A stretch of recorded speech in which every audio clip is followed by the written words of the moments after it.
Y estamos justamente en la entrevista central. Como siempre, venimos correteando al minutero y al segundero. Nunca los alcanzamos. Pero para no perder tiempo, les cuento que estamos aquí en estudios con Walter Fernández Bal, profesor de matemática, que se desempeña en el Consejo Directivo Central de la ANEP. Entre 2006 y 2010 ha sido asesor del presidente Luis Yarzábal y desde el 2010 hasta la fecha ha estado integrando los equipos de los trabajadores propuestos por el CSEU, PIT-CNT. Actualmente es parte del equipo del consejero Julián Mazzoni. El próximo martes 27, los consejeros electos del Consejo Directivo Central de la ANEP, Julián Mazzoni precisamente, y Daisy Iglesias, junto a Walter Fernández Bal, nuestro invitado de hoy, estarán presentando en la sala Acuña de Figueroa del edificio anexo del Palacio Legislativo las conclusiones de los equipos de los trabajadores sobre la asignación y ejecución del presupuesto de la ANEP en el presente quinquenio. Y allí se plantean algunos temas, por ejemplo, un análisis de las políticas educativas implementadas por la ANEP, algunas conclusiones que podrían extraerse que caracterizan las políticas educativas implementadas. Entonces, allí se plantean algunas interrogantes. Si esta administración implementa una transformación educativa basada en competencias, ¿cuáles son las principales conclusiones que se pueden extraer del periodo? ¿Cómo ha sido el relacionamiento de las autoridades de la ANEP con los diferentes colectivos de docentes y estudiantes? ¿Y en qué ha afectado la LUC, la Ley de Urgente Consideración, los artículos referidos a la educación? Muy buenos días, Walter Fernández Bal, gracias por acompañarnos. Buenos días, Álvaro, un saludo a la audiencia de Info24. Solo con esto, y después tenemos además para hablar del análisis presupuestal y eventualmente propuestas para el próximo quinquenio, tendríamos como hasta las 10 de la mañana. Pero bien, como no tenemos más que 20 minutos, vamos a intentar sintetizar de alguna manera esto para que sea entendible. ¿Cómo se pueden analizar las políticas educativas de estos años de gobierno? Bien, en lo educativo concretamente se lleva adelante por parte de estas autoridades una transformación educativa basada en competencia. Esa transformación no es original de Uruguay, de nuestro país, ni mucho menos. Se impulsa a escala global por determinados organismos. Hay que reconocer que hoy en día, a nivel mundial, digamos, quienes diseñan las políticas educativas, quienes promueven los sistemas educativos, no son ni los educadores, ni los pedagogos, ni los filósofos, sino que por el contrario, quienes tienen una posición hegemónica son los economistas. En los grandes agencias multilaterales de crédito y los organismos internacionales, podemos nombrar el BID, el Banco Mundial, la OCDE, existen unidades de análisis que establecen cuáles serían los sistemas educativos deseables en sus países asociados con el fin de fomentar la economía que ellos creen adecuada para estos países. En definitiva, es la racionalidad que piensa a la educación subordinada a los designios del mercado. Es una reforma que vuelve en el tiempo, porque, bueno, no es de extrañar que estas reformas de corte economicista provengan de organismos que se dedican a la economía. Que se implementen en los países depende de la complicidad o no, de las resistencias o no de los colectivos docentes. Fíjese que ya en 1998 nuestro querido compañero Miguel Soler, maestro, compañero y amigo, escribía el Banco Mundial metido educador. Ahí hace un análisis pormenorizado de lo que el Banco Mundial proponía. ¿De qué año es ese trabajo? 1997 o 98, se puede conseguir en internet porque la Universidad de la República la ha puesto en PDF allí. Entonces, decíamos, en ese sentido, estas unidades de análisis promueven una educación para el mercado que no es lo mismo que una educación para el trabajo, que muy bien lo hace desde hace décadas en nuestro país la Universidad del Trabajo, la UTU. La UTU. En ese sentido, tenemos que diferenciar claramente que la racionalidad de formar individuos que se adapten a las necesidades del mercado va muy contrapuesta a una educación integral, formada, que forme individuos críticos, autocríticos, que comprendan los procesos que generan y reproducen la pobreza, por ejemplo. A veces se insiste mucho en reflejarnos en un espejo de países que no tienen nada que ver con la realidad del Uruguay, ¿no? Y uno se pregunta, ¿por qué ocurre eso? ¿Por qué queremos mirarnos en un espejo que no es el nuestro cuando olvidamos mirar hacia adentro, ¿no? Y ver cuál es la realidad y cómo afrontarla? Bueno, en ese sentido podemos mencionar, y tenemos que tener memoria, en el periodo 2005-2010, que estaba al frente del gobierno de la fuerza política que quizá hoy también pueda llegar al gobierno, que es el Frente Amplio, se instrumentó un proceso de transformación educativa basado en la democracia participativa. Ahí se elaboraron planes y programas en un CODICEN que estaba al frente el doctor Luis Yarzábal, que estaba José Pedro Barrán, que estaba Lilian Delía y Héctor Florit. Ese CODICEN implementó una reforma participativa en que las ATD participaron del diseño y no como estas reformas que ya están prediseñadas y con 3 días le mandan 1000 páginas a la ATD para que exprese su opinión, que por otra parte ha sido de rechazo siempre. Se han consultado a estudiantes, decíamos, también en formación docente, a los directores, a los inspectores, a los académicos, y se dio lugar a, digamos, planes y programas que han incidido fuertemente. Cuando dicen las asambleas técnico-docentes no tienen propuestas, sí que las tienen. En 2006, por ejemplo, se formuló la reformulación 2006, que dio lugar, por ejemplo, al bachillerato artístico, que dio lugar, por ejemplo, a la enseñanza de la historia reciente, que se les ocultaba a los estudiantes de educación media, lo que había pasado en los años 60, 70, 80, se ocultaba eso, lo que era el terrorismo de Estado, que hoy paradojalmente vuelve a estar en el tapete. En el tapete. Se impulsó, digamos, también la educación sexual como política transversal de todo el sistema, y eso fue muy bueno. Tenemos que tener memoria porque veníamos de una transformación de los años 90 similar a esto. Claro, pero ¿qué pasó entonces en este periodo? ¿Podemos decir que se frenó o retrocedió? Bueno, durante los 15 años hemos tenido avances sustanciales, que después quizá analizamos la parte económica, pero avances fundamentalmente en la participación de buscar un proyecto educativo basado en las pedagogías nacionales y no los organismos multilaterales de crédito. Se avanzó fundamentalmente en el relacionamiento con estudiantes y profesores. Acá hay un tema que es que el relacionamiento actual de estas autoridades causa un profundo malestar en las comunidades educativas en todos los niveles. A nivel técnico-docente ya veníamos diciendo que las ATD son consultadas porque la ley lo marca y sin más criterio que ese.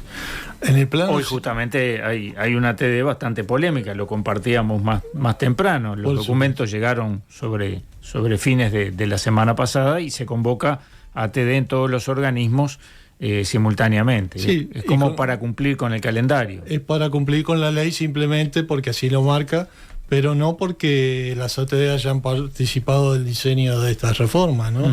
Decíamos que en el plano técnico docente, bueno, todas las resistencias que hay. En el plano sindical hay un vaciamiento de lo que es la ley 18.508 de negociación colectiva en el ámbito público, en donde las bipartitas son únicamente para comunicar que van a implementar las autoridades. No hay un relacionamiento de ida y vuelta. Y por otra parte ha existido una persecución, una criminalización, diríamos, de los docentes, no solo los docentes sindicalizados, pero podemos recordar muy rápidamente lo que pasó con los docentes de San José, los profesores que se sacaron fotos en un liceo vacío en el marco de la campaña Vivir Sin Miedo, que había sido, digamos, la intervención había sido aprobada por el PICNT. Debemos recordar lo que ha pasado con el exdirector de IABA, con una sanción es totalmente fuera de lugar. Sanción que de alguna manera se mantiene en el tiempo. Se mantiene y se ha agravado, ¿no? Basta recordar también los casos de persecución sindical propiamente dicha, las denuncias hasta penales que se le han hecho a integrantes de la Federación Nacional de Profesores de Enseñanza Secundaria, FENAPE. Es decir, hay un muy mal relacionamiento a nivel técnico docente, a nivel sindical. ¿Y qué pasa con los estudiantes? A ver, los estudiantes, como ha sido histórico, a veces ocupan su centro de estudio. Hemos estado visitando con el consejero electo esas ocupaciones. ¿Qué reclaman los estudiantes? Reclaman que, bueno, el techo se le llueve, que el agua entra a los tubos de luz, que la llave que la llave térmica de luz salta. Reclaman equipos multidisciplinarios, fundamentalmente psicólogos. El problema de la salud mental en Uruguay se ha agravado mucho. Entonces, los estudiantes están reclamando mejores condiciones de estudio. Ante esas ocupaciones, ¿cómo responde el gobierno? Bueno, manda ahí sus blindados, sus fuerzas de choque, la republicana. Sí, a veces con despliegue que si no fuera porque es patético sería hasta risueño. Exacto, es risueño con agentes haciendo ejercicios de choque frente a las puertas del liceo para interactuar, para dialogar con estudiantes de 16 y 17 años que lo que están pidiendo son mejores condiciones de estudio. Entonces, el relacionamiento de las actuales autoridades, sumado a una reforma impuesta desde el exterior, da un saldo muy negativo, en donde nosotros además ponemos algunos ingredientes a esta reforma. Por ejemplo, que el presidente del Consejo Directivo Central de la Administración Nacional de Educación Pública abandone esta reforma, faltando muchísimos meses para finalizar, para presentarse como candidato presidencial. Usó a la educación como una plataforma hacia aspiraciones personales. Son cuestiones que son bastante graves.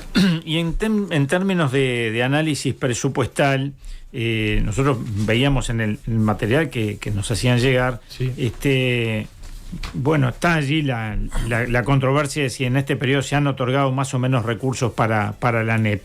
Pero me interesaba especialmente entender las diferencias entre asignación y ejecución presupuestal. Esos dos conceptos que creo que son no fácilmente comprensibles por sí. parte del común de la ciudadanía. Bien. La asignación es el dinero que vuelca el Ministerio de Educación, el Ministerio de Economía y Finanzas a la ANEP. Es el dinero asignado. Lo ejecutado es lo que la ANEP efectivamente utiliza. Acá hay dos formas de recortar presupuesto. Una es asignar menos dinero. ¿Con respecto a qué? Nosotros tomamos como punto de partida el año 2019. ¿Por qué? Porque fue el último año de la anterior administración que dejó una línea de base presupuestal partiendo de ahí. Con respecto a 2019, nosotros podemos decir que hoy hay 300 millones de dólares menos ejecutados por la ANEP que si se hubiese mantenido constante la ejecución de 2019. Con respecto a los salarios, por ejemplo, de los docentes, que es algo, hay que decir muy claramente que hoy, en agosto de 2024, los docentes de la ANEP, que son entre funcionarios y docentes 60.000, 65.000, depende de la época del año, pero los docentes son 60.000, están en un nivel salarial inferior al 1 de enero de 2019. Lo digo claramente porque he visto algunas placas en algunos informativos que muestran cómo en algunas ramas de actividad los salarios ya están por sobre los niveles de prepandemia. Hay que decir que en la educación estamos por debajo de los niveles de 2019. ¿Qué le ha costado a cada a cada docente? Y ha resignado más o menos en el periodo 2020-2023, que fue la última rendición de cuentas, alrededor de más de un salario y medio. Un salario y 2/3 es lo que ha resignado de su bolsillo a rentas generales. ¿Qué monto ha sumado esto? Bueno, hay un recorte de 323 millones de dólares de 2019 a 2023. Yo recuerdo cuando el presidente de la República asumió y decía, nosotros vamos a ahorrar 900 millones de pesos porque es posible, porque hay una mala gestión. Muy bien. De esos 900 millones de dólares, de esos 900 millones de dólares, 323 solamente corresponden a los docentes de ANEP que han resignado su salario. Entonces... una tercera parte de ese ahorro. De ese ahorro y un compulsivo, que en definitiva no es un ahorro, sino que es una quita que se le ha hecho a los docentes. Digamos que el convenio salarial que ha firmado la coordinadora de sindicatos con las autoridades indica que al 1 de enero de 2025 estaremos en el mismo nivel que el 1 de enero de 2020, nivel salarial. En el medio de una parábola grandísima que en matemática se puede integrar y significa todo el salario perdido. Ahora, al 1 de enero de 2025 podríamos estar en el mismo nivel. Al siguiente mes, por producto de la inflación, ya estaríamos en un nivel inferior. Ahora, otro relato que hacen las autoridades es decir, no, nosotros es imposible que hayamos dado menos presupuesto, porque nosotros partimos de una línea de base en 2020, una línea de base presupuestal, y en las sucesivas rendiciones de cuentas nosotros fuimos agregando 50 millones de dólares para primera infancia, tantos millones de dólares para el otro, por lo cual tenemos más presupuesto. Y acá voy a tratar de explicar muy simplemente lo que en economía se llaman pesos corrientes y pesos constantes. Lo voy a hacer con un ejemplo muy trivial. Supongamos un trabajador tiene un salario de 100 pesos. Con esos 100 pesos compra un bidón de agua que vale 100 pesos. Al final del año recibe un ajuste salarial del 5%. Ahora pasará a ganar 105 pesos.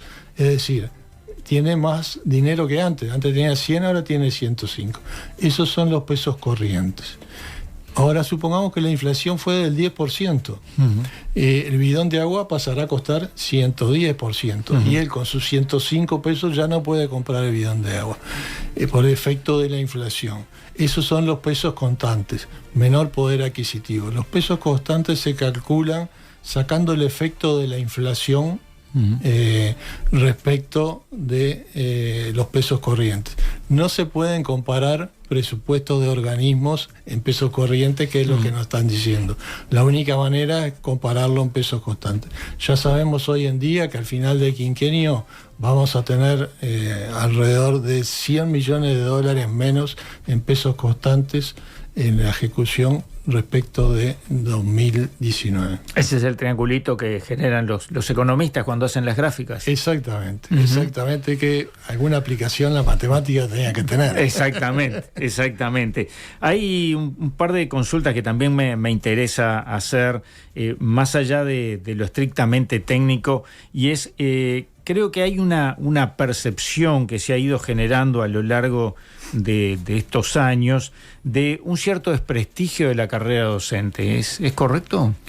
Sí, hay un cierto desprestigio, y abonado ahora por la LUP, que entre sus artículos varios están destinados a educación, y ha propuesto una manera de certificación universitaria a través del Ministerio de Educación y Cultura. Pero también hay algo que, como decíamos antes, hay una criminalización hacia los docentes. Son los culpables de lo que el sistema educativo no puede solucionar. Recién escuchábamos a Juan Pablo Lagat hablando de un dinero que eventualmente se le daría a los estudiantes. Eso está en la lógica de que a los quintiles 1 y 2, que son los más pobres, está en la lógica de que los pobres no quieren trabajar, los pobres no quieren estudiar, pero parte de una lógica economicista que no comprende que dos muchachos de diferentes quintiles parten de muy diferentes lugares cuando acceden al sistema de educación pública. En ese sentido, desde el equipo de los trabajadores tenemos una propuesta interesante que no es economicista y que se corresponde con lo siguiente, si tú me permitís. Claro. En Uruguay la pobreza tiene cara de niño y adolescente. Todos los estudios, eso ya lo sabemos. Y de gurisa, por lo general. Y de gurisa. Entonces, el informe del Instituto Nacional de Estadística, denominado Estimación de la Pobreza por el Método de Ingreso, indica que 1 de cada 5 niños menores de 6 años está bajo el nivel de pobreza. Si vamos a la edad escolar, entre 6 y 12 años, los niños que están debajo de la pobreza son el 18,3%, dice estadística. Y si vamos a la edad de la educación media, dice OUTU, los que están debajo de la pobreza son 17,9%. Es decir, se mantiene la pobreza en la edad escolar y en la edad liceal o de UTU.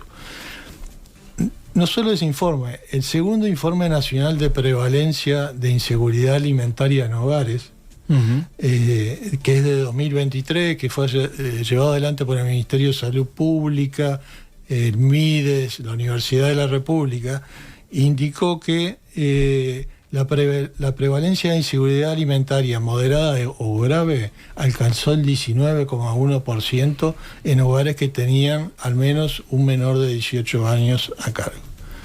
Otro indicio, el informe de las pruebas PISA. Recordemos que las pruebas PISA son implementadas por la Organización para la Cooperación y el Desarrollo Económico, la OCDE, uno de estos organismos multinacionales que nos hacen sugerencias. O sea que no hay ninguna intencionalidad en lo que está diciendo.